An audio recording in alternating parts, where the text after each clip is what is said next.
not to be. We'll begin. Carol? Good morning. Good morning. Good morning. So nice to see you here, have you here with us this morning.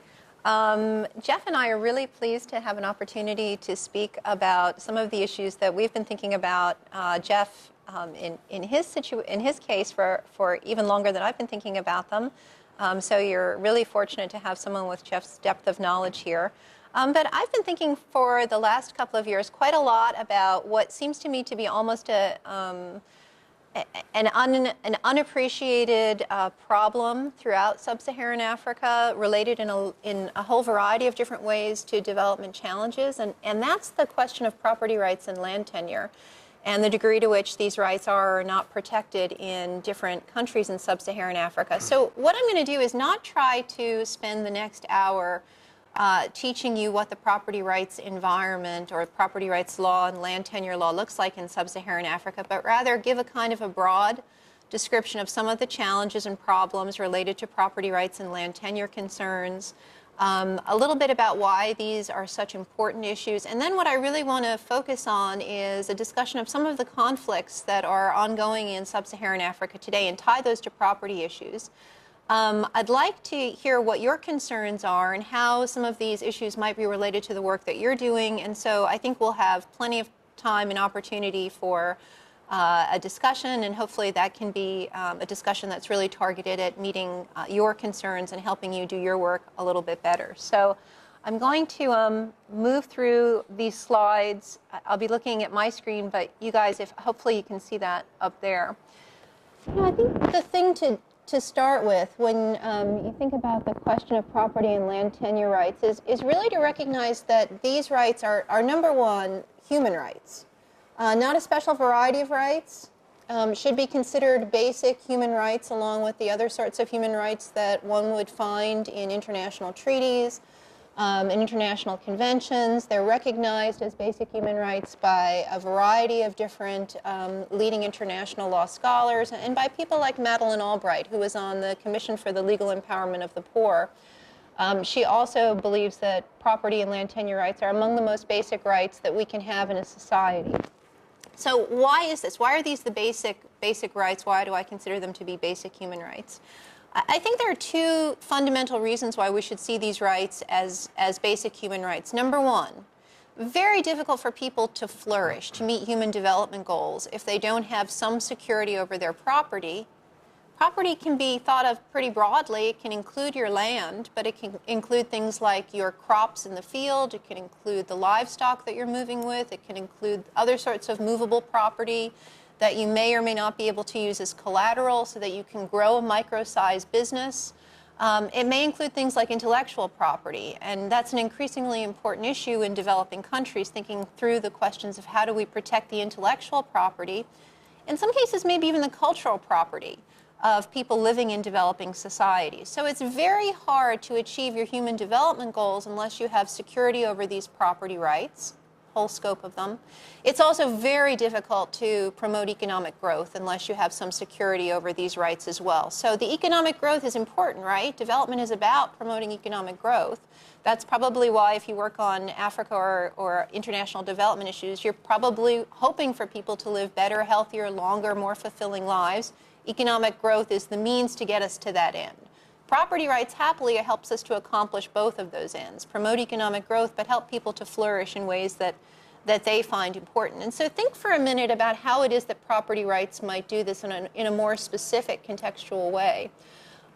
Firstly, if you're living in an environment in which you do have some security, let's say over your home, your field, it's very difficult for the Army. It's not something the Navy would ever do. It's very difficult for folks in an army, in a police force, someone in the government, or even for private sector predators, thieves, gangs, to come and dispossess you of your land, of your property, take your crops from your field. So a secure right to property helps to limit predation, and it increases your autonomy as an individual. It's especially important for people who are living in marginalized communities.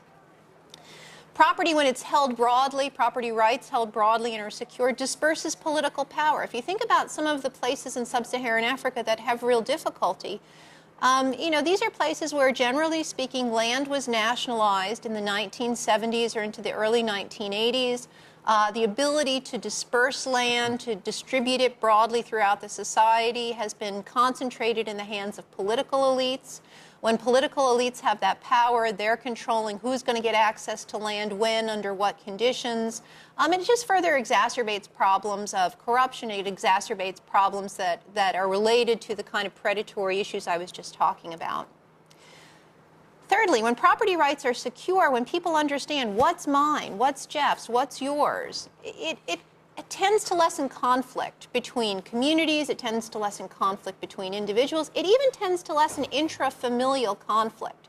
So conflict between husband and wife, conflict between brothers and sisters. If it's clear what the rules are, what the property rights rules are, and if it's the case that the government or some other authority is going to enforce those rules, you tend to live in a society with less conflict. If you think, for example, about some places, maybe we'll discuss in a little while, some places maybe where there is conflict over who has the rights to use which resources today, because many of the old systems for dealing with property have been displaced because of other sorts of conflict. It just exacerbates the conflict that already exists. You might think about a society, you might think about an area, say, like East Congo, where there's a lot of conflict over resources right now. Who has the rights to extract mineral wealth? Who has the rights to be in particular places? Which refugees have the rights to be on which land? Who's occupying whose property? There's a lot of conflict in that region. A lot of that conflict is surrounding the insecurity of property, either to get it out and use it, or to exclude people, an important stick in the bundle of property rights. So secure property tends to reduce conflict. It also tends to reduce costs. If you're worried about the insecurity of your property, if you need to protect your home, your house, your fields, your crops, you're spending your time doing that sort of thing. And that's time that you can't spend doing other more productive activities. You can engage in other kinds of entrepreneurial activities that might allow you, especially if you're a small farmer, you're a poor person, you're a marginalized individual, to actually grow your income a bit and take care of your friends and family. At the bottom of the list of why I think property matters, I put that I place that it changes incentives for people. When people have secure rights over stuff, they treat the stuff differently than if their rights are insecure. And maybe, you can think about this by thinking about your college experiences. Think about the way you treated commons rooms at your university, or the way that you tended to think about some of the other public spaces in your university. Those are spaces you didn't own, you were never going to own. You probably tended to take less care with those areas than you did with the area that was your own room. Although maybe, I'm thinking about my 13-year-old son, and he doesn't really take a whole lot of care of his room, but his incentives are a little different than mine. Property, though, in general, gives people incentives to protect, maintain, conserve what they own, because they directly benefit from those efforts. Insecure property means you're less likely to benefit from your efforts of conserving or protecting whatever the property is, and so you tend to take less care of it. It's not a general rule, but it's not a 100% rule, but it's a general rule. And then if you have the thing, you can trade it. You can trade it with someone who's going to value it more highly than you do, and that's really the basis of economic growth, the ability of individuals to engage in trade, gain from those trading relationships. Doesn't mean they shouldn't be subject to some sorts of limits, but generally speaking, it's the gains from trade that help promote economic growth and development. So one of the really interesting challenges in a sub-Saharan African environment is this. We know, if you were to ask someone, what does it take to get economic development? In a way, we know the answer to that question. In a way, it's not a difficult question. What does it take to get economic development? What does it take to lift people out of poverty? Well, we know it takes trade. That trade can be export-focused. We know it takes some security for individuals and the stuff that they own. We know it takes a scope of liberty for them to be creative, entrepreneurial, figure out best ways to use the resources that they have access to in their communities. We know it relies to a certain extent on them being able to use their local knowledge. If you were to ask virtually any economist, how do you get economic growth, they'll come up with a short list of things that are necessary, if not sufficient, to get you economic growth. But even if we know what it takes to get economic growth, how you do it in a particular environment at a particular time when you face particular real-world political constraints is really tough. So we know that secure rights to property matter. The World Bank knows it, the IMF knows it, USAID knows it, all of our other federal development agencies understand that this is an important issue, but how do you get it in a place where it doesn't exist? part of the problem in sub-Saharan Africa is that you've just got so much law bumping up against each other in these different countries. So you've got a situation in which you have overlapping legal rules and principles that leads to a lot of confusion and a lot of insecurity. In the past, land issues especially, movable property might have been dealt with a little bit differently, but land was dealt with under customary land law. Very robust, very interesting, intricate set of rules had evolved over the course of centuries in sub-Saharan Africa to manage allocations of land and other land-based resources. This was very much like the common law in the Anglo-American legal tradition. African customary law is just an African common law. The system was evolutionary. It would change over time to meet different needs and different requirements. Given sort of exogenous shocks, given things that were happening outside the community that might have been impacting the community, such as people moving in, strangers moving in and placing additional demands on land.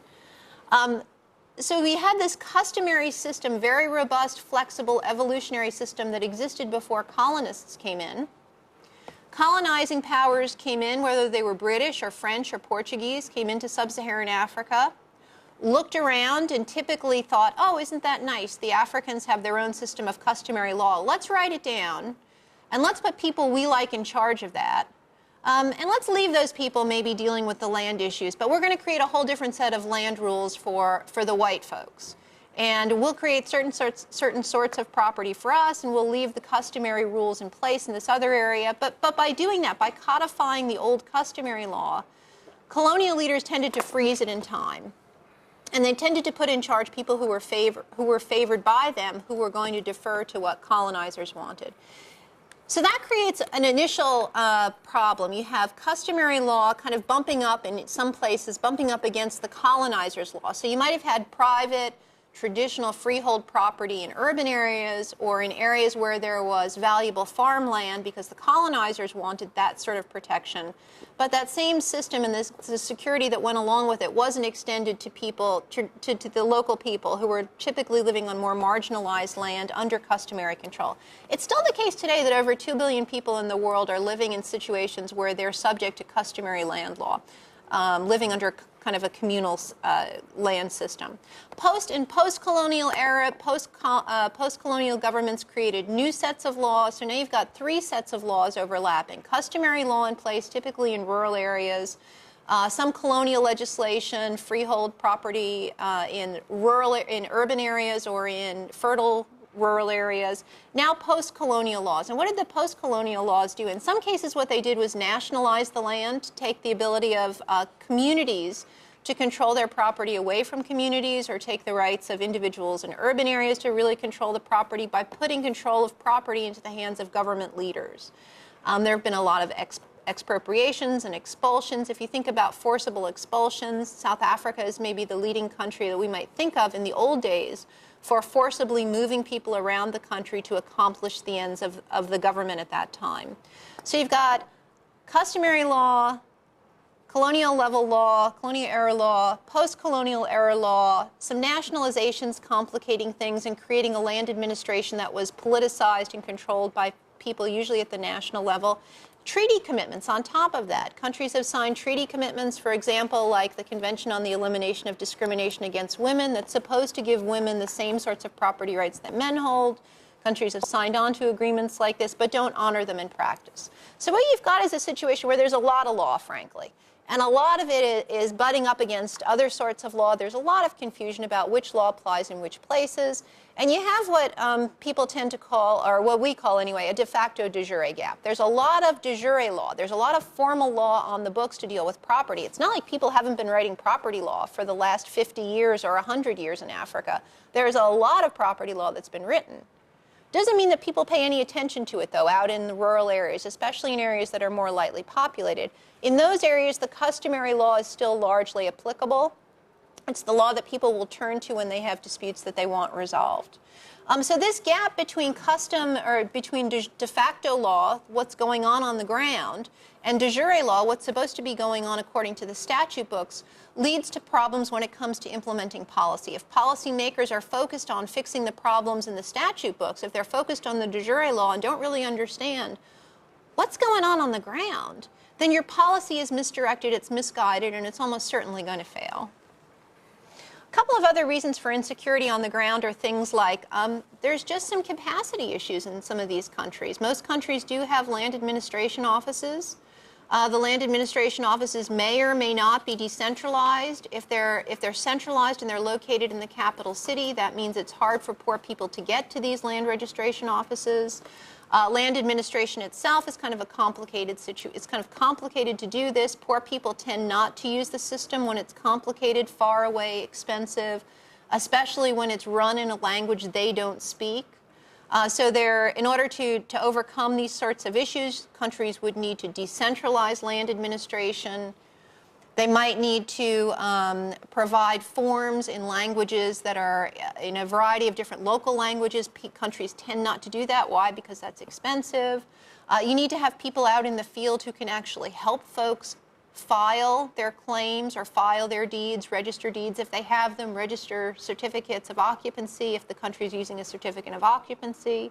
So capacity itself, not so much corruption, but capacity is a real challenge in many countries, creating and running a land administration system that's going to meet the needs of the citizens, not just the urban citizens, especially citizens in rural areas who are the most vulnerable and who are overall in sub-Saharan Africa the poorest of the poor. Those folks are out in rural areas typically. This is a real challenge. So thinking through the question of how might you create public-private partnerships to address this issue, how might social entrepreneurship address this issue is I think, an important set of questions to be considering. But insecurity also exists because there's corruption. Nigeria is a great example of the sort of corruption that exists surrounding land administration, and we'll talk about that in a minute. When the right to allocate land is politicized, right, it becomes a benefit that folks within the political realm can use to favor certain folks, disfavor other folks, and this certainly happens when it comes to land. All right, so here are some of the problems that are related to this issue. There is a lot of land and property rights insecurity in sub-Saharan Africa, largely because of these two reasons I just mentioned. The legal pluralism, there's just a lot of law, it's very confusing, and the problems of incapacity or corruption, it drives a lot of insecurity on the ground. And so what does that mean? It means you get a lot of things like armed conflict over natural resources. Real problem in places like the Niger Delta, where there's conflict between local folks who feel like they haven't benefited from the development of oil resources in that region, and oil companies who've been there, signed leases, worked with the government, think that they're doing some things to help local people, but for a variety of reasons, there's a perception that they're not doing enough. I mentioned East Congo already. This is an area where there's a lot of resource-based conflict over who should control those very valuable resources. Land insecurity is at the heart of food insecurity. It is, when you think about the question of food insecurity in sub-Saharan Africa, if you are not thinking about the question of who has rights to the land, do smallholder farmers have security over their land, so they're going to have the right incentives to invest in agricultural inputs to improve the kinds of crops that they're raising, so that they can get the crops to market, so that they can help contribute to growing the economy. If you don't deal with the land issue, that food security issue is not going to be adequately addressed. If you think in sub-Saharan Africa about one of the major concerns today, the growth of informal settlements, people urbanizing, there's rapid urbanization in sub-Saharan Africa, challenging for a whole variety of issues. That rapid urbanization in informal settlements is happening in large part because there's virtually no ability in these countries for low-cost developers to legally build housing for the poor. Why? Because it's an extremely complicated, red tape-controlled morass of regulations and approvals that you have to go through in order to get housing, especially low-cost housing, built in city areas. Environmental degradation, if you think about problems like poaching, Think about the problem in Eastern Africa of loss of wildlife resources, especially resources like elephants, rhinos. To a certain extent, this problem can be dealt with if you decentralize the control over these resources to local communities and local individuals. Finally, human rights violations. Think about some of the more difficult, some of the more heartbreaking violations of the last several years. You know, there are all the violations that go on in East Congo, some of which we've been hearing about over the last couple of weeks, related to killings, related to rapes, especially of women. This is sort of the indirect costs of the property conflicts that are tied in important ways to access to mineral resources in those areas. But think about things like Operation Murambatsvina in Zimbabwe, where the Mugabe government bulldozed hundreds, thousands of homes and private businesses in areas where folks had voted for the MDC. There's no security of rights that those individuals had to protect their homes. They know that they can't turn to the court system for recompense after this kind of a blatant violation of human rights by the Mugabe government. When you're in a situation in which there's not security of property, these kinds of human rights abuses are much easier. Oh, I see, and I'm on the wrong slide because I forgot to turn that. So let me talk for a few minutes now about just a couple of real-world conflicts, and then I'll be done and turn the floor over to Jeff. What I want to do is just point out to you some of the conflicts you may be familiar with, and you may be thinking about them in a particular way, and maybe not thinking so much about how it is that land is involved with these conflicts. So the slide that I have up on the board is you know, all it says is Nigeria, Plateau State. Well, why should we be concerned about Nigeria and Plateau State? The picture is actually a picture of the capital city of that state, Jos. And Jos has been the site of repeated massacres over the past 10 years. And while these massacres are typically described as being about ethnic and religious conflicts, in an important way, some of these conflicts are really about property disputes. They're about people who have moved into this area. This used to be a relatively lightly populated area. People increasingly are moving into this area, displacing people who had been there, who are settled in that area. And how you resolve the conflict over increasing scarcity of land is related to the government's politicization, stumble over that, of the land allocation process. So let me tell you just a little bit about this state. Plateau State is in a sort of central part of Nigeria. It's the northern part of the state has a heavy Muslim influence. The southern part is not going to have as much of a heavy Muslim influence. But it's a state that's had a heterogeneous population for a long time. Lots of people actually escaped in the early part of the 20th century to Plateau State, running away in the latter part of the 19th century, running away from slave traders, Islamic slave traders as well as European slave traders. So it was a kind of refugee environment. And because it was a refugee environment, there were a lot of different folks there, folks who were Islamic, folks who were non-Islamic, Christian, folks who were animists. It was a society in which, with light population and relatively fertile ground, people found ways to solve their problems themselves. They didn't rely so much on the British colonial rule to solve the problems in Plateau State. In fact, colonial rule was actually fairly light in that area until maybe the 1940s or 1950s. It was an area in which people dealt with property, their property needs, by creating something that almost looked like freehold property, the kind of private property rights that we would recognize in the United States, by developing very strong rights to trade property amongst groups or within groups, by recognizing outsiders when they came in, having a social norm that said, if Jeff moves into Plateau State and he comes into my area, I can adopt Jeff. He can come live with me. I can make sure he's kind of a good guy, give him a seal of approval. And once he gets the seal of approval, the stamp of community approval, he can then have access to land. So it was an area in which people were developing a pretty good, pretty solid agricultural base. What happened? And people were investing in things like terraced agriculture, which is pretty costly in a poor country. To go through the time and effort to terrace hills means that you have to feel pretty secure that you're going to benefit from your efforts. So it's an area with some good terracing of hills. It's an area where pastoralists were coming in part of the year, and they were trading with farmers. This is a huge issue throughout the entire Sahel region of sub-Saharan Africa.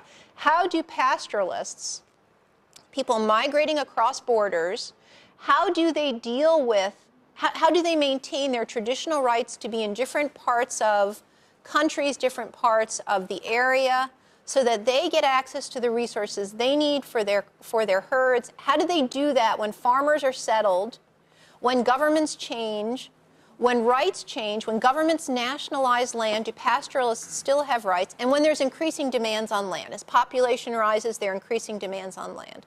So in Plateau State, by the 1960s, populations were rising. People were moving out of the desert areas in the north. Desertification was a problem. People were moving into Plateau State. There's fighting in Nigeria. Remember, in the 1960s, there's a civil war. People are leaving those areas, the areas where the Biafran War is going on. They're moving into Plateau State. So there's a limited amount of land. There's rising demand for that land. Pastoralists have one set of use for the land. Farmers have a different set of use for the land. On the land itself, one family might control land. The women have the rights to use one set of fields. Other people have the rights to use cash crop trees on those areas. So there's different ways people can use land. Different people have different rights to the exact same land.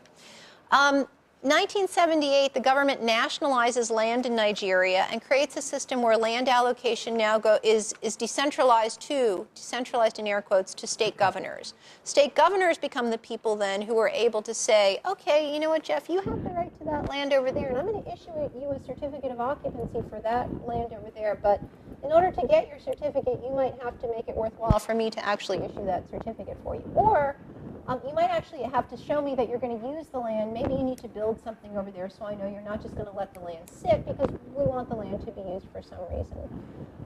People were no longer able, in other words, to rely on their old systems for settling land-based disputes. Strangers were coming into the area who didn't have the same sort of familiarity with the old system of solving the problems. The government politicized the land distribution system in the late 1970s into the early 1980s, and that problem has never been resolved. It's never been resolved. How do people actually get access to the land they need without having to go through a very difficult, potentially costly political channel to get access to land? So poor people can't do that. They can't do that. And this is exacerbating problems of conflict in Nigeria and Plateau State, problems that look like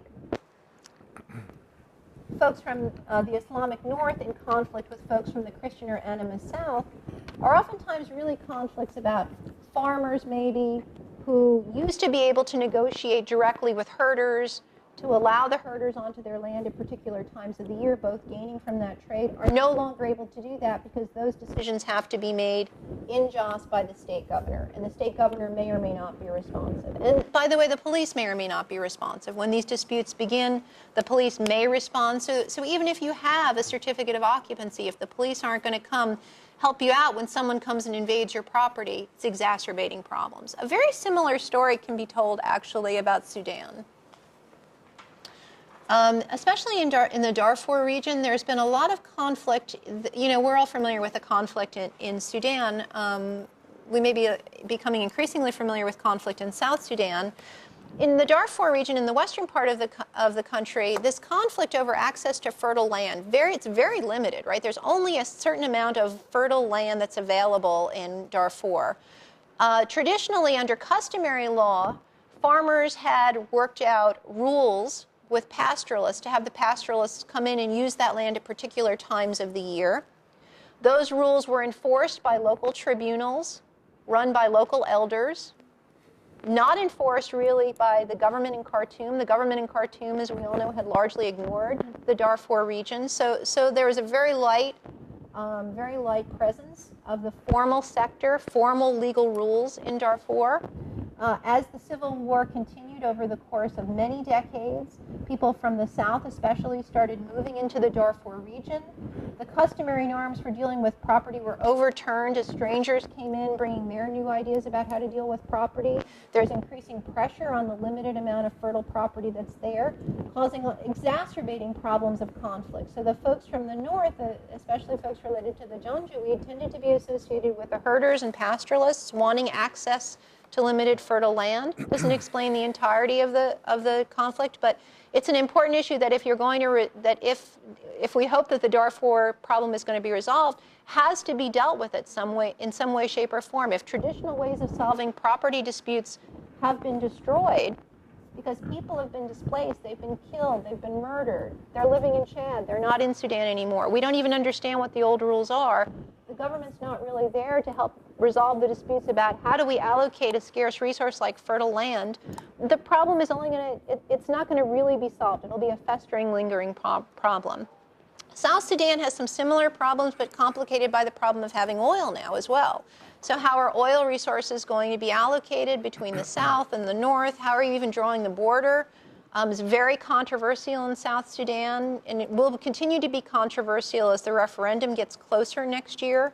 How people in the South Sudanese government are dealing with allocating land is kind of an interesting question. My information I have is that they're not dealing with it very well, actually. That the South Sudanese government is way behind where it needs to be in terms of thinking about how are we going to allocate the properties we have between our various ethnic groups.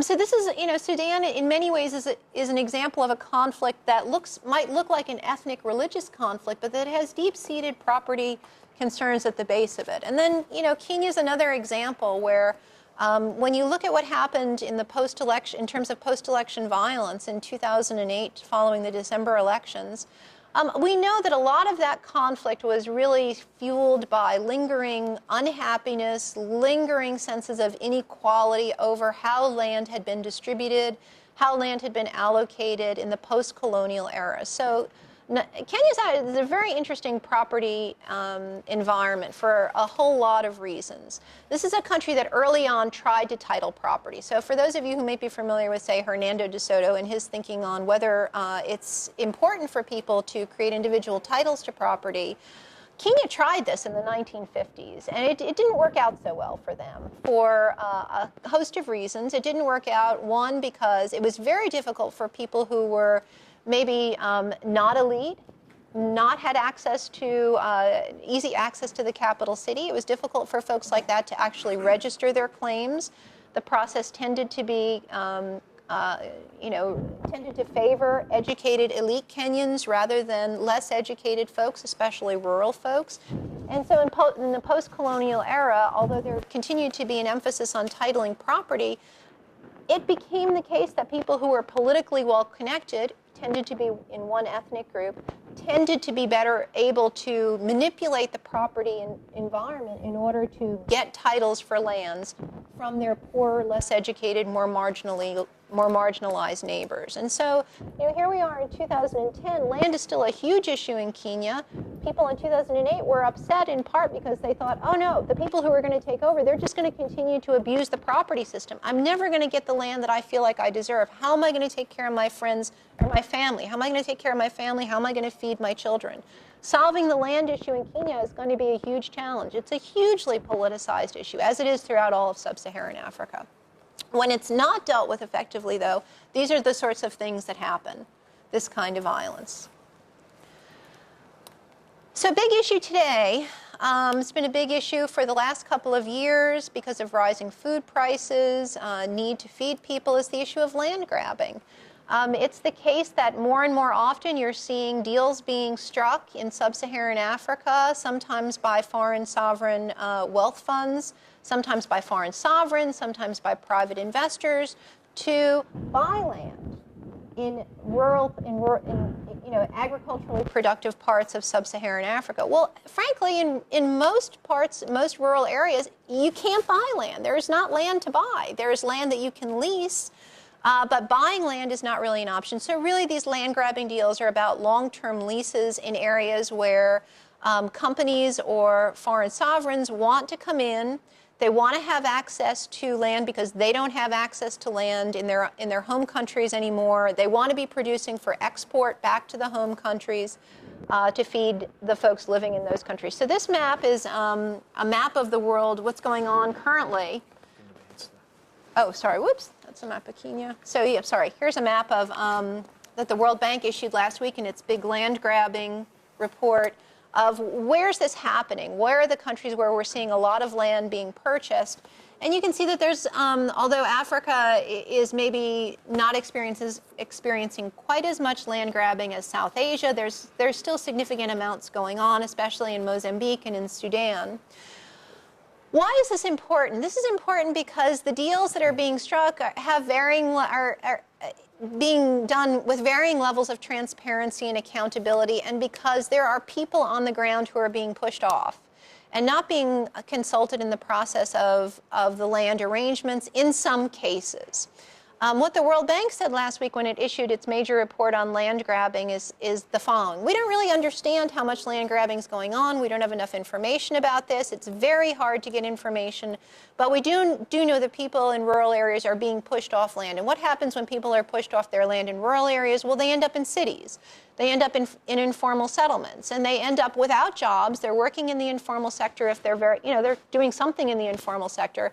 But it's a situation that's compounding potential problems in urban areas of discontent and of violence. And that's certainly not the sort of situation that you want to be promoting if you're interested in development. You want people to have opportunity. You want them to have security. You don't want to be exacerbating problems of insecurity. Land grabbing takes place, though, on two different scales. Maybe I'll talk about that just very briefly. It takes place on this large macro scale, when either for-profit companies or sovereign nations are buying huge tracts of land in order to produce crops to ship back to their countries. It happens at the micro level, though, too. It happens at the micro level for women. So land grabbing for women takes the following form. Let's say you're living in rural Malawi. Your husband gets sick with HIV/AIDS. He dies. What's your situation? Do you own the land? You don't. You're probably living on customary land. When your husband dies, you no longer have the right to the land that you've been using to maintain yourself and your children. And your husband's family is probably going to come in and ask you to do one of the following two things. Marry your brother-in-law, which might or might not be a good option, depending upon your brother-in-law, or get lost. Take your pots if you're lucky and go. So land grabbing can take place at a micro-level form, creates enormous insecurity for rural women in sub-Saharan Africa who get thrown off their land. And what do?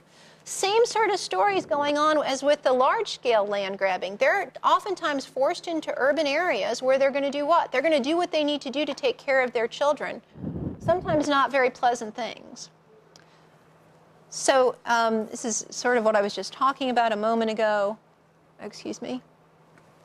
Kind of land grabbing at the micro level is really a human rights concern. If women had more secure rights to property, they would be better able to resist the kind of pressures that they feel from their families, from their husbands' families especially, to get off land and have it revert back to the husband's family when the husband dies or the father dies. Same thing happens, by the way, with women who are unmarried daughters living at home. If you're an unmarried daughter and your father dies or your brother dies, you're going to face very similar pressures to get off the land so your brothers, if you have them, can make use of the land. This is so important also in Africa in terms of food security because women are doing most of the agricultural production. It's women who are in the fields producing the crops that hopefully are going to get to market. If women don't have a field, if they don't have a field of their own, if they don't have a space of their own, they don't have security over that space that they're using, it's going to be very difficult to meet food security goals, producing kinds of crops that are necessary to reduce the level of malnourishment and hunger in sub-Saharan Africa. So, this is actually a really challenging, difficult legal question because customary law treats women very poorly in sub-Saharan Africa. Customary law says, you know what, your husband's family can come in and take your land. This is the way it's always been. This is the way it should be. Statutory law in most sub-Saharan African countries is actually good on this front. It'll say, women should be joint owners of property. A country like Rwanda, which has a relatively new land law, is trying to protect women's rights formally to property. Countries may have provisions in their national constitutions that protect women's rights to property equally with men's. Countries may have inheritance laws that say de jure, women should be able to inherit property. Custom doesn't match the statutory environment, though. There's a huge gap in terms of women's property rights. So the customs colliding with the statutes and treaty obligations like CEDAW obligations, how do you solve that problem? Think about this as a really challenging legal puzzle. How do you get the folks in the countryside to begin to recognize the rights that are already written in statute books or already signed in the conventions? Very difficult to know how to do this. One way to think about doing it is through educational opportunities, go out, talk to people, explain to them what their rights are. Try to get women particularly to organize together jointly to have their rights protected. But this is actually a huge challenge. It's sort of the forefront of property rights issues today. How do you jump the gap between custom and statute, especially when it comes to women's rights? Because if you don't protect women's rights to property, you do not meet those Millennium Development Goals. You do not meet the food security goals that we're interested in.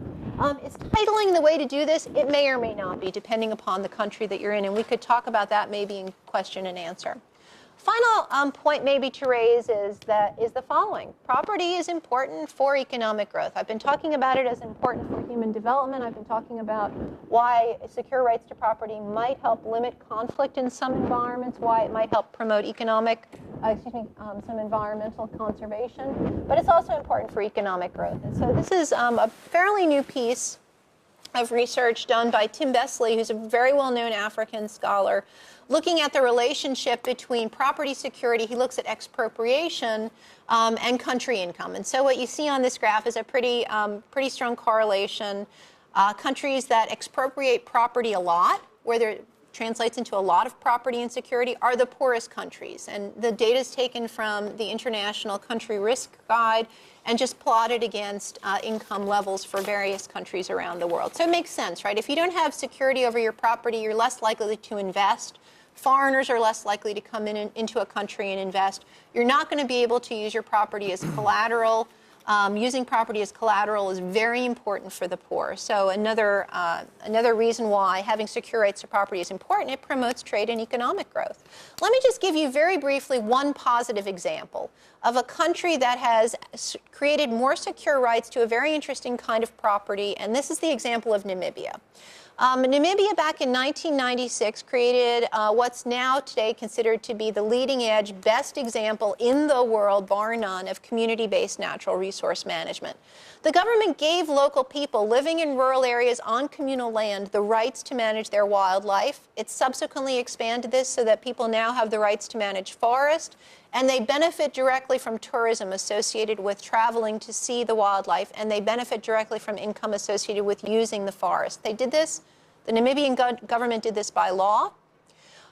They did it for a couple of reasons. Number one, there was a movement throughout southern Africa to devolve rights to manage wildlife to local communities. Zimbabwe had a very famous example called Campfire. There was one in Zambia called AdMade. So folks in Namibia knew that other countries were experimenting with this decentralized control, changing property rights environment. But they also knew that this kind of approach to dealing with wildlife worked because white people had been doing it in country since 1975. So under the old South African government, the government had given white farmers the right to benefit directly from wildlife management if they fenced their property. And they shifted from, many white farmers in the central area of Namibia shifted from being cattle raisers to being private game reserve owners. And they were benefiting a lot. And after the transition in 1990, the government said, why should the white people just get to do this? Why can't our rural citizens do this as well? And so legislative change created the opportunity for rural black Namibians to participate in some economic growth through community-based natural resource management. The program has 4 goals. Number one, the first goal is conserve the environment. The environment had been decimated by years of civil war with the South Africans. It had been decimated by poaching. Rural people didn't have incentives to protect wildlife before this change. The idea was, let's shift the incentives. Let's let people benefit from using the wildlife, and they'll have different incentives. They'll conserve it. It was also to promote economic growth. It's tough to generate economic growth in rural areas. How do you do that? One way to do that can be through tourism. Also, building local governance institutions was important because the folks, rural black Namibians, had been subjected to the same sort of apartheid era legislation and restrictions as had blacks in South Africa. So what's happened as a result of this legislative change to give property rights over wildlife to rural Namibians? Well, the environment has improved, and as the environment improves, tourism improves. People in rural Namibia can form together into something called a conservancy. They form voluntarily a local governance institution to manage the wildlife. And as the wildlife numbers improve, what do they tend to do? They tend to enter into contracts with private sector tourism providers to build tourist lodges to attract people like you and me to come see the sort of wildlife and the natural environment that exists in their areas. Because these places are being built, this is a picture of a tourist lodge in a conservancy agency called Teufelfontein. Because these lodges are being built, rural Namibians are learning new skills, getting jobs, having access to interactions with folks from around the world.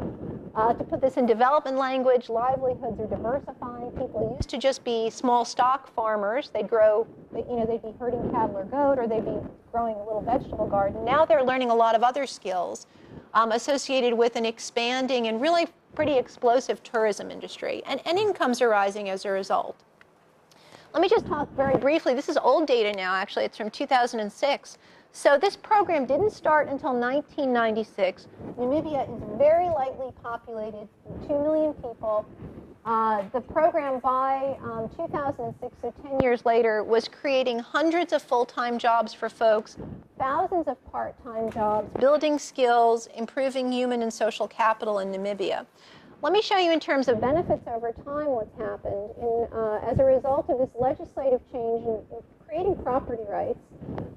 These conservancies have formed. There are over 50 conservancies now in Namibia. There are 20 more waiting to be recognized by the government today in 2010, generating, as of 2007, nearly 40 million Namibian dollars. So these are Namibian dollars. The exchange rate in 2007 was probably about $7 Namibian dollars to a US dollar. So generating a substantial amount of money for rural communities. And what are communities doing with this additional income? They're doing things like improving their schools. They're doing things like building rural medical clinics. They're buying ambulances to carry their conservancy members to hospital, because you have to travel a pretty far way to get to hospital when folks are sick. So that's all good. There's a lot of income that's being generated. People are learning skills. The skills are transportable, so if you are someone who's working at one of these tourist lodges, you can move to the capital city of Windhoek and get a job there. You might go down to South Africa and get a job. You can work elsewhere.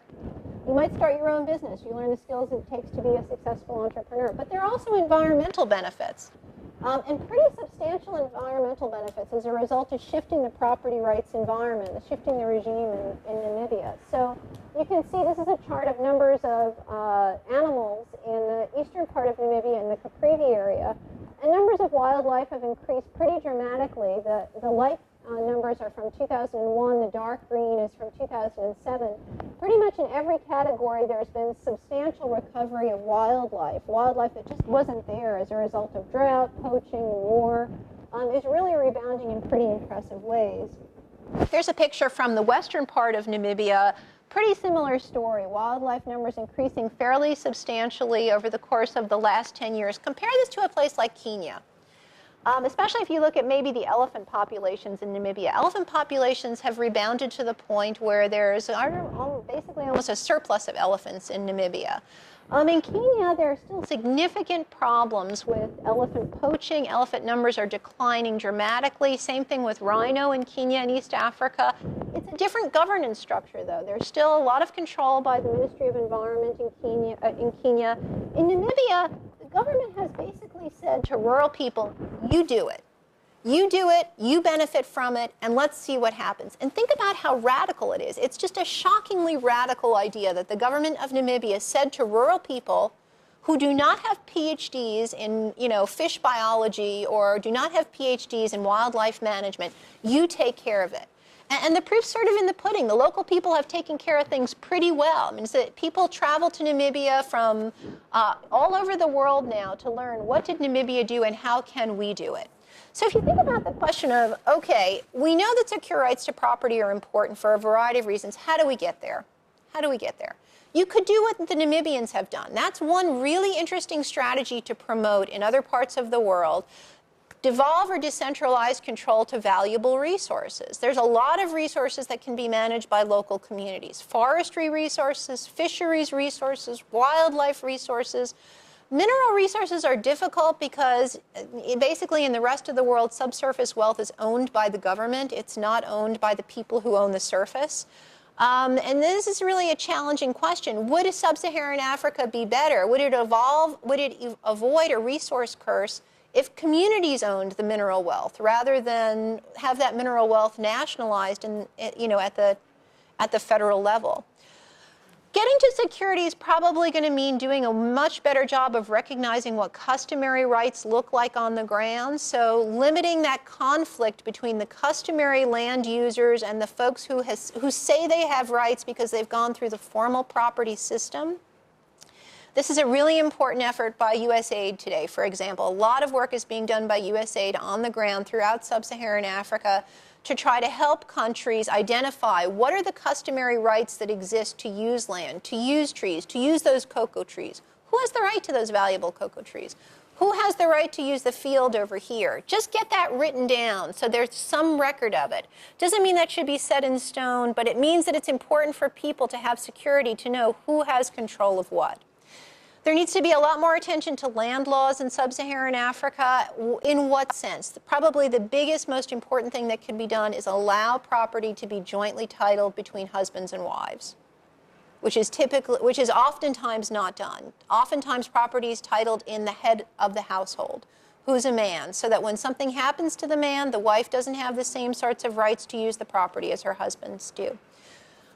You also have to have credible commitments by governments to protect these rights. How do you get a government that's dysfunctional to make a credible commitment to protect property? You know what? There are a lot of people who like insecure property. We think sometimes, oh, the answer to development is you need to have some economic freedom so people can trade. You need to have property rights that are secure. There are environments around the world where someone's benefiting from insecurity.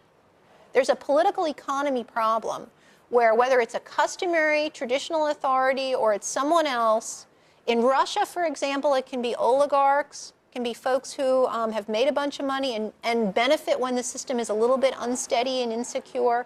Someone typically is benefiting when a system's insecure. So how do you overcome status quo problems? Might involve creating carrots for stakeholders who benefit from insecurity, but how do you really do that? And maybe the most pressing challenge in a place like sub-Saharan Africa is just to get people to understand what their statutory rights are, to get people informed, especially women informed about their rights to inherit property, their rights to use and control property. A lot more work can be done on that front. So that's really all I want to say about that. That was more time than I expected to take, so I appreciate you listening. And I'd like to turn the floor over to Jeff. Great. Thanks, Carol. I always enjoy hearing you speak. Every time I do, I wish I had economics professors like you when I was in school. I always had crusty old guys who seemed like they were towards the end of their retirement, and I never got quite the dynamic lectures that I'm sure you give to your students as well. So, as Robin introduced me earlier, my name's Jeff Guerrilla. I've been working on Africa about 20 years and spent about 10 of those years working on Capitol Hill. But I do want to thank Mercatus for inviting me today. I think when I was on the Hill, Mercatus was one of the organizations I always looked to. Their Capitol Hill campus, their Chief of Staff retreats were always a great opportunity to learn from folks at the think tanks on how the work that we were doing on the Hill is relevant, sort of cutting edge thinking and sort of thinking outside the box on a number of issues that we had to deal with, if not every day, at least frequently. So before I got started talking about corporate social responsibility, about human rights in Africa, I thought we could just take I want to take advantage of this relatively small class size today and learn a little bit about your backgrounds, just for a minute or two. I don't want to put you too much on the spot, but I'm always interested as an Africanist to hear how people either got interested in Africa or got working on Africa, or just got, or to the extent that it's involved in your daily life. So I taught a class recently at AFRICOM. I'm a Navy reservist. I work on AFRICOM issues as well, so we can talk about that if we have time during Q&A, if it's of interest. But I remember thinking I was going in to talk to some real Africa experts, and one of the first guys I talked to in talking about Zimbabwe referenced President Mugabe like 15 times during a conversation, and I thought, oh boy, we're really not at the level I thought would be. And then I was in another conversation that same week where I was talking about Nigeria and explaining that it's a big country with 140 million people and a lot of oil. And one of the gentlemen said, well, yes, but I actually wanted to ask a question about one of the governors of Plateau State, Buki Saraki, and his role within the PDP party in the upcoming elections. And I thought, all right, I've got to make sure I understand where people are before I start launching into my diatribes on Africa. But anyway, I wonder if we could just go around the room very briefly. If you could just tell me your name, where you work, and then how either you got interested in Africa or how you work on Africa right now. It just helped me in the context of a discussion we're about to have now. So I already know a little bit about you, but why don't you start, just tell us as well. Great. Been there 5 years. All right. And how about, have you been to Africa a few times? Oh, yeah, quite a few times. All right. Where was your first experience in Africa? In this job, it was Uganda to look at HIV/AIDS. All right. Cool. Cool. What's your favorite country in Africa? Probably Kenya. All right. All right. Cool. Well, thanks, sir. Brian Reedy, I work for the House Oversight Committee for Public and Staff. Okay. Actually, I don't normally work on these issues, but sort of an unusual way I'm interested is, I read Fernando de Soto and Bill Easterly some years ago, and then actually, for a personal connection, when I met my girlfriend, I met here in D.C. She was working here and doing a master's degree in law, but she's actually from Uganda. She works for the Ugandan Human Rights Commission on some of these issues. All right. Traveled there and spent some time there. Then on the family farm there. It's really interesting.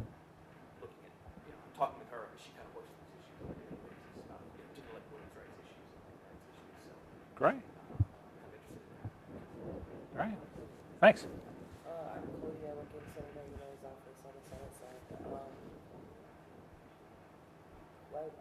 We don't really handle too much African Sure. issues in Senator United's office, but in my undergrad, we did a lot of third world development classes, and so that's how I started getting interested in it. And then through the year, there's been a lot of security briefings on the Senate side that deal with African cultural issues. So this is just another part of that for me, anyway. Understand what's going on. All right. Thanks. And I'm Gail Laster. I'm the Deputy Chief Counsel for the House Majority, the House Financial Services Committee. So I come at this from mainly from the property rights and the housing and the land use aspect of it. And when I was General Counsel of HUD in the second Clinton administration, so I took a trip over to South Africa. Cool. To really help them deal with their new world of housing and the new world of land rights. And in college, I studied, was a major in African. All right. So it takes me back, just as a personal interest of mine as well as a professional. Great. Well, thanks so much for sharing. It's always interesting. I love coming to Capitol Hill. You find all these secret, pockets of knowledge and interest in folks. When I started on Capitol Hill, I had just returned from working. I was running a school out in the bush in rural South Africa during the apartheid days. And I came back to the United States, and I thought, get a job with my congressman on Capitol Hill. And I got a job with a congressman, and during the first day, they said, well, what issues would you like to handle? And, I thought, well, it's a complicated country, country like South Africa, a complicated continent like Africa, I'd like to handle African affairs in a personal office.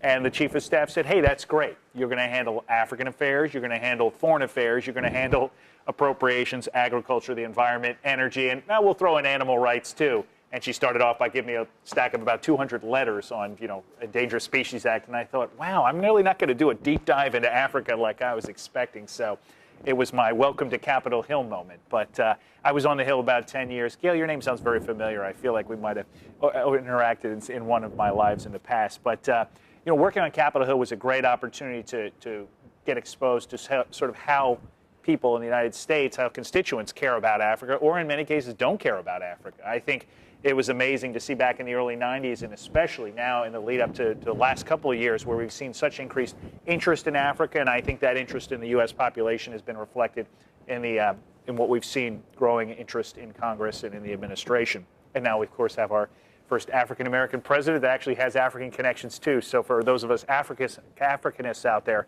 it's a very inspiring story and message to tell, both on the continent and especially back here as well. As I said, I've been working in Africa about 20 years.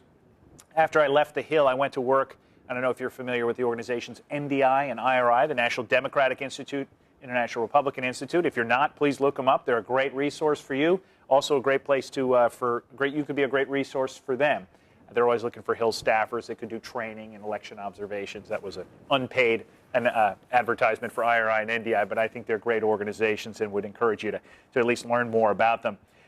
After working at IRI for many years, running their Africa division, I was called by Secretary Rice to come over to the State Department and handle human rights and democracy issues at the department. And I was the Deputy Assistant Secretary running the portfolio for Africa. And it was great to have a Capitol Hill background. It was great to have an NGO background, because that's what IRI and NDI are. And certainly the government background sort of helped connect the dots. And I'd say, having been there for 4 years, I have a very different perspective on human rights, how we promote it as a government, but also the important role that the private sector plays in promoting human rights, or in some cases working against human rights. So we can talk about that today. I am going to talk about human rights and corporate social responsibility in the context of Africa. I think what I'd like to start off with is talk about the good news, because I think there is a lot of good news in Africa. I don't like to think of myself as an Afro-pessimist or an Afro-optimist. I like to put myself square in the middle as an Afro-realist. I have good days and bad days, depending upon who I'm dealing with on the other side of the ocean. But I think, by and large, you've got a good story to tell today. I'd love to hear about some of your experiences. I think we'll talk about some of the things that you may be working on or may have just read about in terms of human rights and business and human rights. And Sherry, I know in particular you and your boss have been very active on this, and I'm sure that others have as well. But we'll talk about some of the good news, talk about some of the challenges. I'll talk about corporate social responsibility, what it is, what it isn't, and give you examples of some of the CSR initiatives that I've worked on, and maybe also the nexus between what you're working on as well. And then maybe we can talk a little bit about the future of CSR and where I think it's going, where you think it's going. And then we can talk about whatever else you'd like during the Q&A sessions. I should have started off by congratulating you, even though you have law degrees. I'm at a big law firm downtown. You guys have survived and are not working in the big firms. You've been able to take your law degrees and find some really interesting things to do with them. Now that I'm billing my time in 6-minute increments, I'm definitely appreciating my time spent in government working on the bigger issues and the public policy issues. So congratulations on that. Although if you do want to go downtown and start figuring out how to make yourself marketable downtown, you can give me a call and I'll help on that as well. But that's a separate subject altogether. So first of all, in terms of good news in Africa, there's a lot of good news to talk about. Africa, we've got a broad range of indicators and political developments that have really increased the attractiveness of the business climate in Africa for foreign investment. I think this is a really good news story, because it certainly wasn't the case 20 years ago or even 10 years ago. Last year was a tough year globally, the economic shocks, but in this one case, Africa's distance and, in fact, its disconnect from the global economy allowed for many African countries to fare relatively well despite the international economic downturn.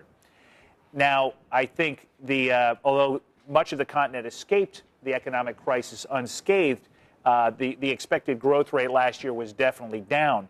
But this year is looking much more positive, and the growth rate continent-wide of about 4.7% is much more in line with the historic trends over the last 5 years, where the average has been closer to 6.5%, which is a very, very positive news story for Africa. This growth rate is coming with a lot of very related positive stories in terms of different industries that are really, really growing on the continent.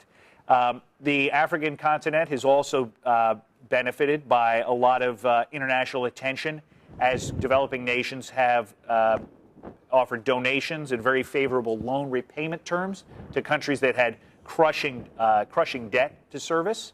I think that the U.S. Congress has been very active in this and working with both the Bush administration and now the Obama administration on relieving the debt on some of these countries that are trying to do the right thing, some of these governments that have inherited massive debt and were just overwhelmed having to service that debt. And I think the loan forgiveness arrangements that we've worked out, both from U.S. government and a lot of donor countries, have been very positive steps. So I'd encourage you to continue those as well.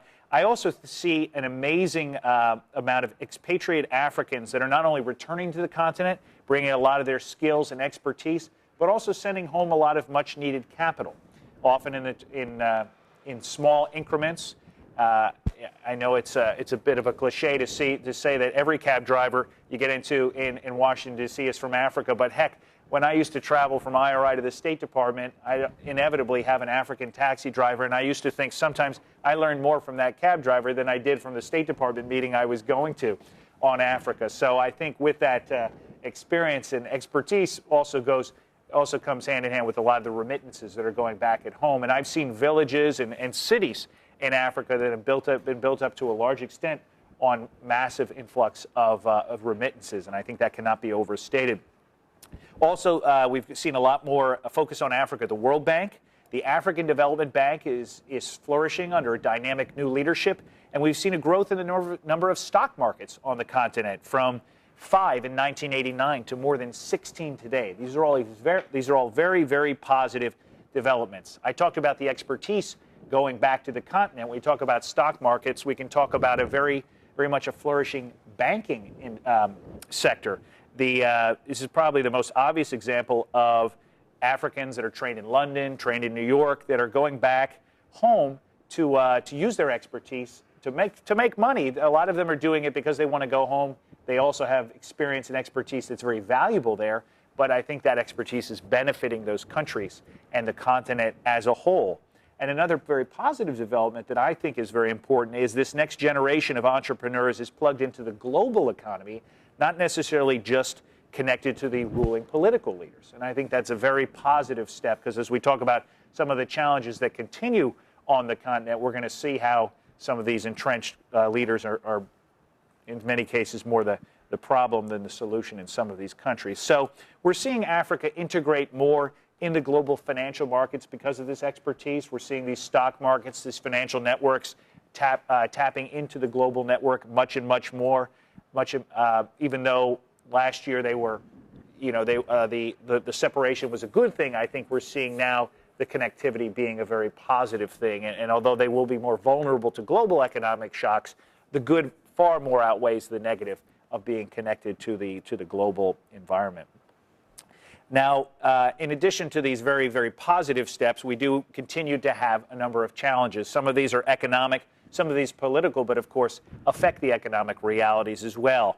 I wouldn't be a democracy and governance person if I didn't talk about the challenges of poor governance and public corruption continuing to be a significant challenge across the continent, and especially for sustainable economic development. I think the linkage between good governance and sustainable development is clear. You clearly cannot have sustainable development without good governance.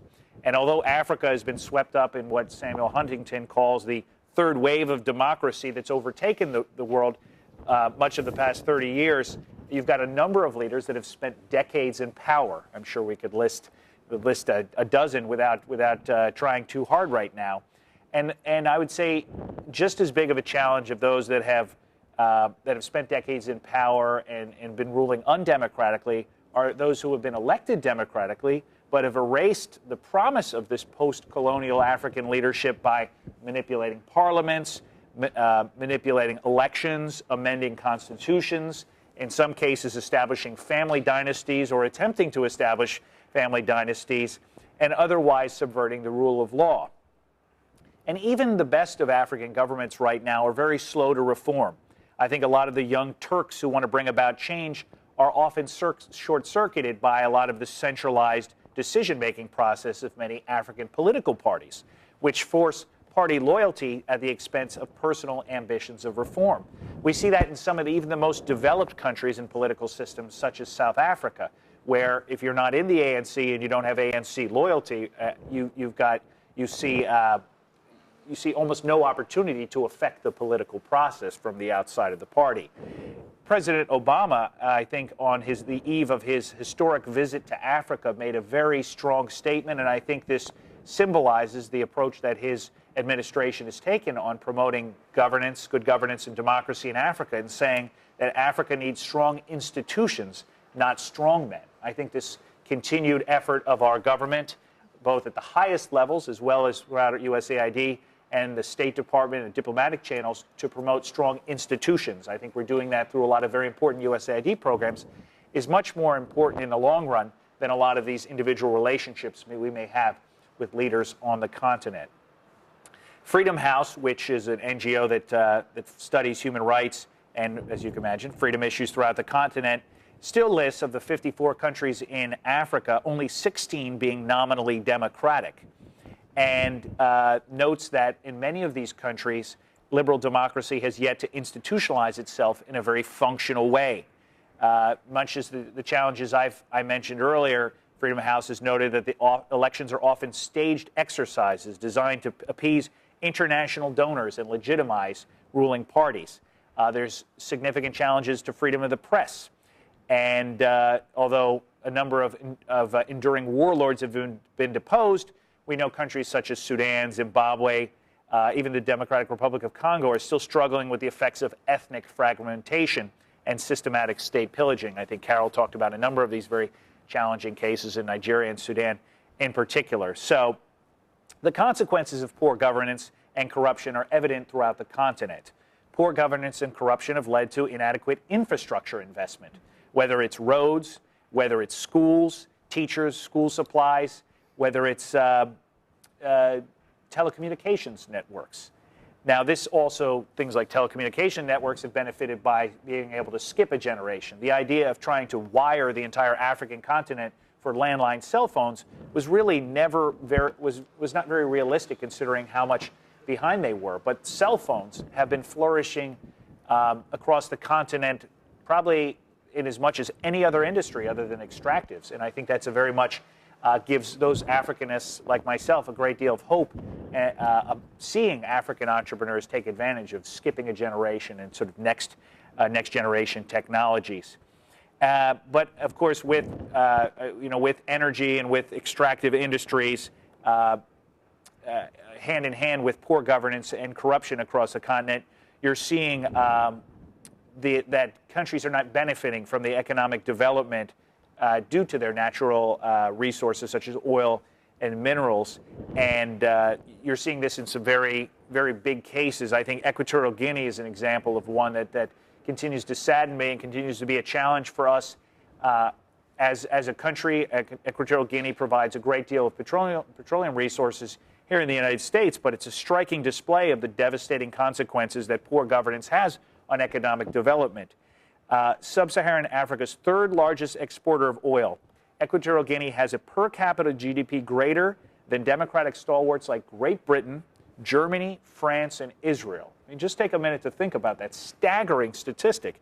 Yet you've got the average citizen of Equatorial Guinea with a life expectancy around 50 years.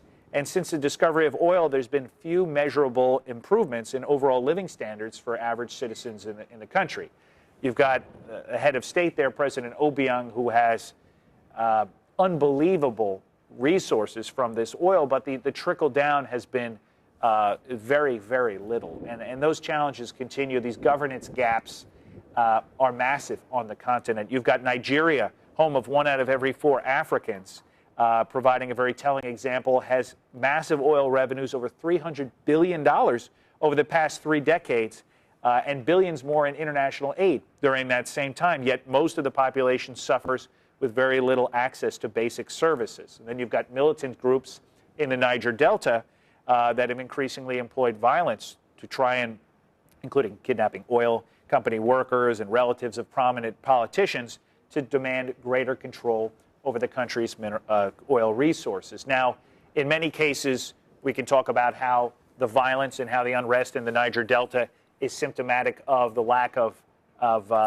equitable sharing of these resources. But in many cases, this is a lack of rule of law based on the country not implementing some of the wealth distribution that's already on the books. When you go to Nigeria and you go out to the rural communities countrywide, each state is supposed to get, there's an approximate breakdown of about a third of the tax revenues are supposed to go to the federal government, a third to the state governments, and a third to local governments. Well, I've talked to very few local governments on the ground that have actually received these funds. A lot of the state governors have themselves been able to benefit personally from this wealth.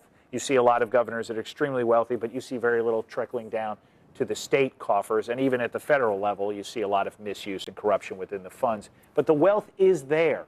And my hope is that continued focus on good governance, both from the World Bank as well as the donor community, but not just the donor community, the customers, those of us who are customers on the other side of the, filling up our gas tanks, and certainly on a big scale, the oil companies can have a big role to play. We can talk about that during the CSR section. So what I mentioned in terms of Nigeria, and I'll talk about in terms of some other examples such as cocoa and some of the other sectors, the agribusiness sector being a big one as well, is that you've got a lot of incidents where the industry, the businesses on the ground are operating in violation of host countries' own laws, but they're doing it at the direction of policymakers, or sometimes finding themselves trying to comply with the law, but being forced into situations where they're buying from providers, they're buying from elements of their supply chain that themselves are violating the laws. And we can talk more about supply chain dynamics when we talk more about corporate social responsibility. But we've got a lot of American companies, a lot of multinational companies operating in places where the governments themselves are not enforcing their own laws, and in many cases, governments committing abuses where their own governments are perpetrating the acts of human rights violations. So another additional challenge is, aside from corruption on the continent, are the relatively small markets, small economic markets in which the African countries are not only small, but they're relatively sparse in terms of their distance from each other. Lack of connectivity in the telecom sector also reflects a lack of connectivity on roads and things that the basic industry and the basic economies need. And the large distances, Africa is a massive continent. I remember recognizing just how massive it was when they talked about 4 United States being able to be put on one map of Africa, to give you a sense of the distances and the scale involved. And of course, without having the road structure and of course the telecom infrastructure that we have in our country, making it that much more challenge. And of course, the lack of adequate power presents itself as a challenge to businesses that want to operate in Africa as well. You don't need to go any further than many of these capitals. I think whenever I travel to even the nicest of capitals, maybe not South Africa, but anywhere outside of South Africa, I always have a flashlight in my pocket, a small flashlight, because no matter how nice a hotel, it may be a 5-star hotel, there may be power outages during the day, and it just comes with the territory. But it's something that has affected the economies, because how are you going to incentivize a business to go into Africa, to go into Ghana, to go into Nigeria, to go into Congo, when they could go into Asia, where aside from the language barrier, there may be a massive infrastructure improvements and capabilities that just don't exist on the continent for all the country that companies would like to be involved there. So you've got a lot of challenges. I wanted to start off with the good news, and I don't want to harp too much on the bad news, because I think the good news shows promise. I think this growth rate is going to allow the continent to overcome a lot of these challenges. If we had had this same discussion 10 years ago or even 5 years ago, we wouldn't have been looking at this same promise, the same growth rate, the same economic development. When I go to some countries that I've been traveling to for 20 years, I see massive growth based on remittances, based on economic development, based on corporate investment on the continent, and I think these are very, very positive signs. But we can't ignore the negative ones, and I think it's in this context that I want to talk about corporate social responsibility, talk about what it is and what it isn't. In one of my first months at the Department of State, one of the biggest challenges I noticed in the area of promoting human rights throughout the continent, throughout the African continent, was although we had a very vibrant NGO sector, you guys have probably heard from NGOs like Amnesty International, Human Rights Watch, some of the really top reporting NGOs that follow events on the continent. They're very active, they're very aggressive, they're very positive. They have a lot of local partners that are very strong. And you've probably heard from them. I know that here you see them occasionally in hearings up here on the Hill. And of course, governments themselves are very involved in promoting human rights, some more than others. Our government considers a fundamental freedom that we promote across the globe. You've got others as well that are very, very much promoting human rights. But the missing sector was the corporate sector. And being in the being in the Bureau of Democracy, Human Rights, and Labor, where we're talking about a challenge, whether it's the energy, the extractive sector, whether it's diamonds in the Kimberley process, whether we're talking about agribusiness, the missing seat at the table was always the companies. I had the NGOs, I had access to the other governments as well, but it was that missing corporate sector. So what we did at the department was create the first ever Office of Corporate Social Responsibility. Well, you've probably been hearing about corporate social responsibility for 10 or 20 years, but the dirty little secret is sometimes government's a little bit behind the curve. And I think at the State Department was no exception. Having these challenges without having industry representatives around the table to add their expertise and to ultimately implement a lot of what was going to happen was a critical piece of the puzzle. So we created this Office of Corporate Social Responsibility, and we looked to help support companies not only to do the right thing and to encourage them, especially the laggards, to learn from other industry examples and trying to do the right thing, but also work with the companies themselves when they were trying to do the right thing, but were incapable, to be able to leverage the resources of the U.S. government and our allies, but also to work with the NGO community, because I think from my first exposure to companies and NGOs, a lot of them have very tense relationships. I think this is luckily seems to be improving, but in many cases still is of some concern. I'll talk about some of these issues that I started dealing with, and I found that the only relationship the NGOs had with the companies was one where they just fired press releases back and forth at each other all day long. Well, it may make everyone feel a whole lot better, and some of the NGOs do some of their best fundraising when they're out there, fighting a big black hat company. But ultimately, as someone that's trying to promote human rights throughout the world, especially in Africa, I'm much more interested in solving problems than I am in raising awareness, although it's an important part of solving problems in many cases. So I think it was important that this Office of Corporate Social Responsibility was a good place for companies to come when they needed the resources of the U.S. government, the know-how of the U.S. government. And having been an NGO guy, I was always very sympathetic to NGOs too, and recognized the important role that they played. And I know Congress is very sympathetic, and NGOs have a great resource here, and serve as a great resource for a lot of members of Congress. So the early reports of CSR, and in the early days of CSR, when you talk to companies and even policymakers, I think, about CSR, they'd always talk about it in the context of philanthropy.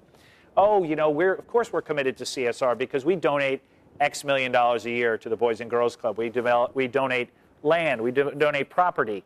The term corporate social responsibility has evolved greatly over the last 2 decades, but I'm still occasionally surprised when I'll talk to a senior policymaker or a senior corporate executive, and they'll talk about corporate social responsibility in the context of philanthropy. Certainly, philanthropy is an important part of a holistic approach to corporate social responsibility, but I think as we talk more about what CSR is, I think we need to recognize that it's not simply limited to philanthropy. Even at the department, when we would sit down together and decide which company was going to be given the Secretary's Award for Corporate Excellence, I think awards are a very important way to recognize companies that are doing the right thing, that are industry thought leaders in this respect.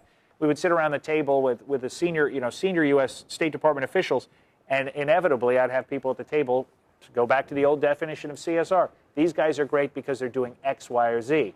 Well, of course, we would bring up challenges they had in their supply chains, child labor issues, forced labor issues, a lack of monitoring standards, things that go hand in hand with adequate control of their business units and adequate attention to human rights and labor rights in their supply chains. And sometimes those things would be clouded, masked by amazing philanthropic efforts, which once again were not compelling to me. But I think when I talk about CSR, I talk about businesses operating in a manner that accounts for both social and environmental impact created by their business operations themselves. It includes a broad commitment to protecting and improving the lives of their workers and their communities in which they operate. Corporate CSR reports have evolved now, and you'll see many of them now typically address issues impacting virtually every area of their operations: governance and ethics, worker hiring, opportunity and training, responsible purchasing, supply and distribution chain policies, and energy and environmental impact. In the past 10 years, you've seen great strides made towards integrating CSR into the core culture of major companies. You've got blue chip companies such as varied as Chevron, General Electric, Microsoft, and Hewlett-Packard that have stated a public commitment to CSR and regularly report CSR performance. The number of companies that put effort into coming up with corporate social responsibility reports, or annual corporate responsibility reports, some of them call it has more than quadrupled even in the last 3 or 4 years. I think this is a very, very positive thing. And then even some European governments require companies to report on their social environmental performance. And as I said, with the awards that the State Department gave out, companies compete very aggressively to be included on Fortune's annual list of the best companies to work for and to pass the screens of social investment funds. And it's affecting companies' bottom lines. And I think that's very important for these companies to continue to have their high-level executives buy into this. They need to see that attention to the bottom line. Now, I'm going to take a minute to talk about hard law and soft law, because I think these are very widespread terms used in the CSR space, and they're also important to know the distinction. I think in recent years, we've seen a surge of concern over the adverse effect and the adverse impact of companies on human rights. I think even when I was at the State Department, testified on a number of these areas. I mentioned some of them earlier. I think Google and Yahoo had some very widely attended and widely publicized hearings on the impact of Google and Yahoo in places like China. We like to say it's not just China. It tends to be a lot of the focus, but globally, but especially in China. The Chevron case in Burma. I think you've got the cocoa initiatives and M&M Mars, Hershey's, Nestle's. Their operations, mostly in West Africa, come under increased scrutiny through things like Hark and Engel protocols and other things you may hear about that hopefully we can talk about in a few minutes. But I think this is this very positive growing awareness of human rights, and especially of the impact of these companies, in many cases human rights violations in which companies may be involved or complicit, has resulted in increased scrutiny, litigation, divestiture campaigns, and boycotts. And the result of this increased attention to business, and especially business's impact on human rights, has been an increased focus on hard law. What the law forbids companies to do and requires companies to do. Laws that tell companies what they can and cannot do, what they must and should do in order to avoid legal sanction. Now, these could take the form of legally mandated corporate governance principles, which place affirmative duties on companies to maintain sound internal controls on financial matters, for example, or monitoring and auditing of their supply and distribution chains. Another good example is the FCPA, the Foreign Corrupt Practices Act, which is a great example of hard law, which makes it a crime for U.S. companies or U.S. individuals, including their subsidiaries, to knowingly offer payment or the promise of payment or money or anything else of value to a foreign government officials to secure business. The FCPA was a watershed piece of legislation when it passed back in the late 70s. It was tweaked during the mid-80s, but still to this day, you see the impact when you see business leaders operating, especially American businesses operating all over the world. They know that this has some real teeth to it. And you've seen other governments throughout the world mirror this legislation. Now, due to the lack of specific guidance that a lot of hard law provides in specific concrete circumstances, there's a growing number of companies that are looking beyond hard law to a set of norms that is often called soft law. Now, I consider this a part of CSR, an important part, which considers the experience and the practice of the companies and civil society in a number of public and private codes of conduct and multi-stakeholder initiatives that attempt to fill these gaps caused by global governing authority. John Ruggie, who's the UN Secretary's Special Advisor on Business and Human Rights, calls these governance gaps. And the UN has been studying the impact of company operations throughout the world and is trying to address through voluntary codes and through recommendations and awareness raising this challenge and these gaps through other areas of soft law. Now, soft law, it's called soft law since it's formally non-binding. However, the characterization that this soft law is strictly voluntary is not accurate, since soft law basically defines society's expectations of responsible corporate behavior. Two good examples of this would be the OECD, the Organization for Economic Cooperation and Development, guidelines for multinationals, which have been formed in conjunction with companies, with governments, and with labor and NGO sectors as well, weighing in on what is expected within the OECD countries on how a company should operate. Similar to that is the ILO, the International Labor Organization's tripartite declaration. I was the lead representative to the ILO when I was at the State Department. The ILO is based in Geneva. It's part of the United Nations, but it looks to promote labor standards throughout the world. And the tripartite nature of that includes governments, includes industry, company representatives, but also the very important labor representatives and labor union representatives. So for the 4 years that I was at the State Department, I would represent the State Department. Secretary Chow, the Labor Secretary, would represent the other part of the U.S. government that's interested in international labor standards. We would have John Sweeney, the head of the AFL-CIO, represent very important labor part of the piece of the puzzle, and then we had employers represented as well. Now, the ILO standards themselves were not binding, but they fit into this area of soft law where we had agreements hammered out painstakingly by these three important pieces of the puzzle to create what would be expectations of responsible corporate behavior globally and address specific challenges on a case-by-case basis. Now, companies, of course, are free to ignore these in a technical sense. I would say noncompliance is not without its costs, and this is where ignoring these expectations exposes a company to significant risks, including greater and more hostile external scrutiny, sometimes in the form of congressional hearings and investigations, dissatisfaction by key stakeholders such as customers, employees, SRIs, socially responsible investment companies that help to identify good corporate behavior as well as bad corporate behavior and urge investors to invest their funds accordingly.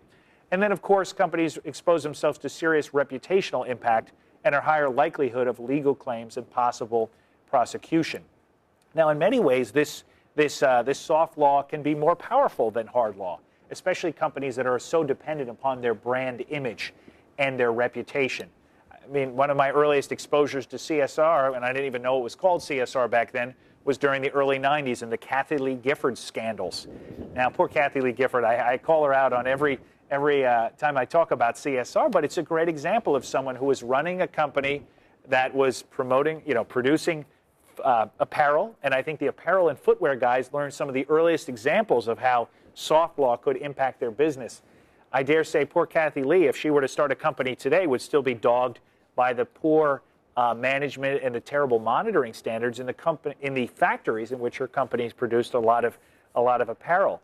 Nike, Adidas, a lot of the early footwear, a spotlight was shown on footwear companies that were producing in factories overseas. And of course, the early days, the brands used to say, well, this isn't our challenge. We don't own the factories. It's not our issue. We're just buying it from these factories. And a lot of the factories were small, single factory companies that themselves were fairly immune from hostile attention. And I think that more and more over the last 20 years, you've seen brands accept the responsibility of their supply chains. I led State Department delegations to China, to Vietnam, to Brazil, to look into the supply chains for a lot of large multinational companies, a lot of them based here in the United States. And it was amazing to me how much attention was paid to the monitoring standards, even in some of the smaller factories that happened. I mean, Disney you can't talk to Disney without talking to one of the hundreds of people that works on labor standards, because there is no more horrifying thought to Disney executives than the idea that these toys, these little plush, Dumbo toys that are made for children are being made by children on the other side of the ocean. And I think Disney is an example of a company that takes that very seriously. Nike, as mentioned, is another one that has had its problems in the past, but now has in-house capability to monitor all of their factories globally. And even if that leads to slightly higher price of their goods, they're willing to take that on because they're so worried about brand reputation. I think these are very positive things.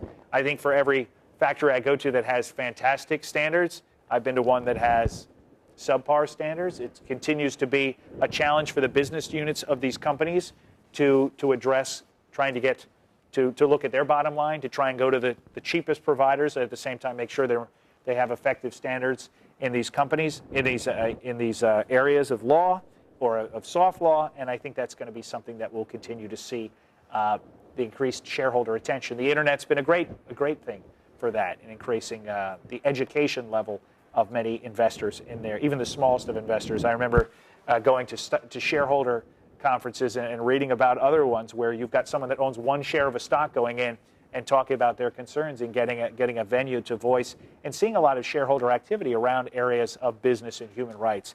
I think it's a growing area, and as the companies address it, hopefully it will become integrated much more into their business model. Now, I talked a little bit about the challenges that American companies and multinationals face, especially in Africa, in terms of the business environment in which they operate. But I'm going to talk about another dynamic that I'm sure you're familiar with as well, and that's the challenges and the competitive a nature of operating in Africa vis-a-vis other multinationals from countries like China and India. Now, the growing influence of China and India has been stated for probably the last 10 years, 5 years. I've heard a much louder cry and concern about it. And although as an Africanist, I'm very supportive of anyone that wants to invest money in Africa. I think whether it's a Chinese road or built road or an Indian built road or a road that's being built with the money from multinationals or the actual World Bank or tax dollars that are coming in a certain government, certain country, I'm overjoyed to see this much needed infrastructure improvements happen. I'd like to think that rising tide will lift all boats across the continent, and the more economic opportunities will address some of the challenges like education and poor governance. So I'm very optimistic, except that I have seen a number of examples where this influence has been a negative thing. We talk about hard law like the Foreign Corrupt Practices Act.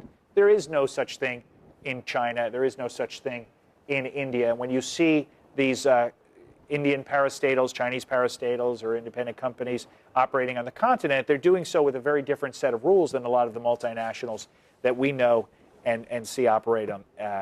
And I remember meeting with the Minister of Mines in Congo, talking about some of the rule of law around mining concessions and laws that were on the books and that they were thinking about changing. And I had a very polite meeting, about an hour. I think we made some headway. And then as I left with my little delegation from the U.S. Embassy, in the next meeting was a huge delegation of Chinese businessmen with their embassy going in to talk business as well. Now, I'm not suggesting that particular meeting, anything untoward occurred.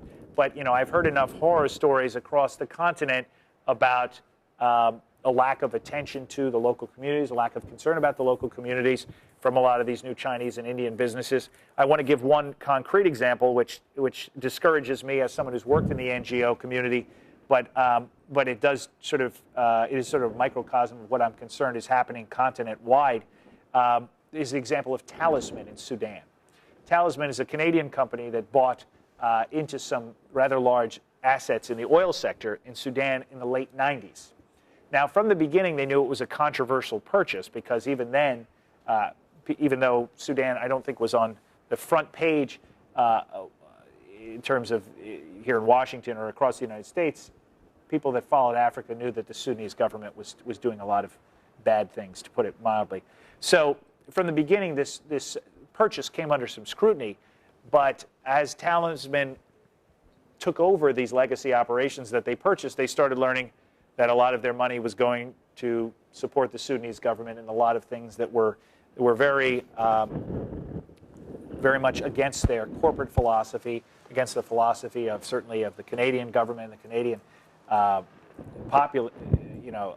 Canadian people were very concerned about it, and a lot of the Talisman investors. So as you started seeing evidence of genocide appearing in the papers, in reports, Talisman started getting more and more concerned about their investments, and the way they dealt with it was to try and influence the Sudanese government to change their behavior. They created a lot of centers to help support refugees, displaced persons caused by the genocide or the fighting. This is still during the war years in Sudan. And Talisman found themselves really caught between a rock and a hard place in that they invested in these massive oil installations, but they themselves found themselves in a very difficult situation. They found themselves under increasing spotlight, shareholder pressure, government pressure. There were boycotts. There were divestiture campaigns.